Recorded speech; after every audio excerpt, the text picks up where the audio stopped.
What's going on, y'all? Today I'm gonna show you guys the two easiest ways to texturize hair. Now to start off, we just want to wet the hair and comb it out. And to start off, we're gonna use cross cutting.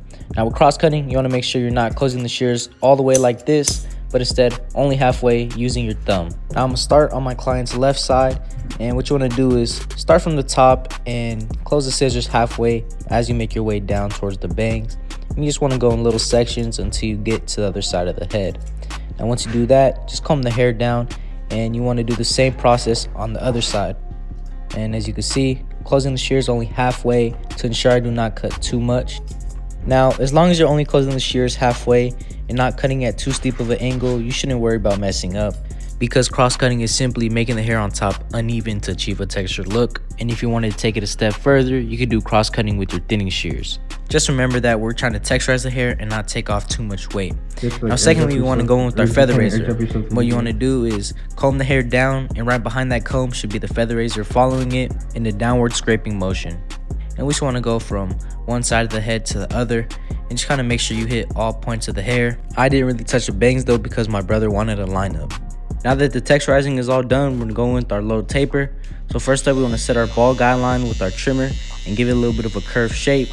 And then just remove all the bulk from under that line. And then go in with our shaver to take down that stubble to a 00. And make sure you just leave a little bit of stubble, that way we don't have any visible lines. And to make sure you don't have any visible lines, go in a downwards motion to take it out. Then we're going to go with our 1 guard lever open. And we're just going to go about 1 inch. Then go with our half guard lever closed. And then right away, we're just going to close up that lever and take that line in between out. And we're just going to really do lever play to take that line out.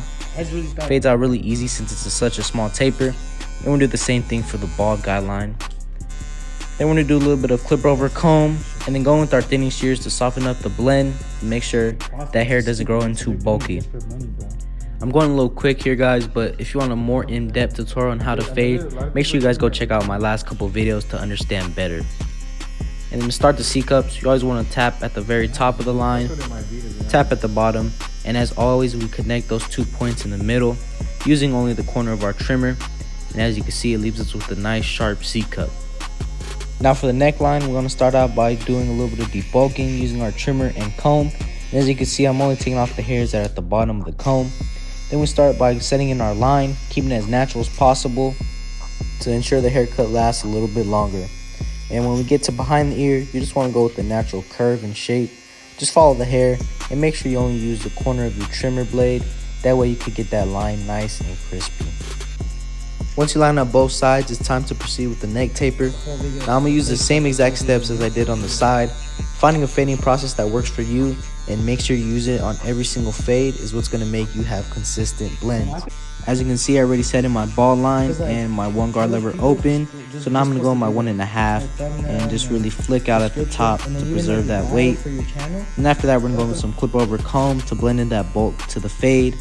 This makes it very easy for us so we don't have to go in and stack guards. Then we're going our half guard lever closed, go up a little bit, and then to take out that line on top, we're just going to close up the lever, and lever play is our best friend to get this line out.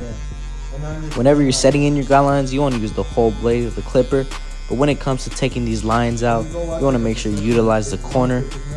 By the time the line is fully out, your lever should be all the way open. And this applies for every single guideline you take out. I end up doing a small little design. In my next video I'm going to post, you guys make sure you stay tuned, because I'm going to show you guys how to do designs. And in that video, it will consist of how to maneuver the trimmer, the basic designs you need to learn, and just how to get creative with your freestyles, because that's the biggest thing when it comes to these designs. And for the final look, we're going to use Untouchable styling powder to enhance that texture that we added into the hair. You just want to work it in. This is my own product, guys, so if you want to buy some, you can DM me and I can ship it out to you, or you could also buy it in shop. And here's the final look, guys. Let me know what you think. These are the 2 easiest ways to texturize hair. If you haven't already, follow me on Instagram and TikTok, and make sure you guys like and subscribe for more content like this. See you guys for the next one.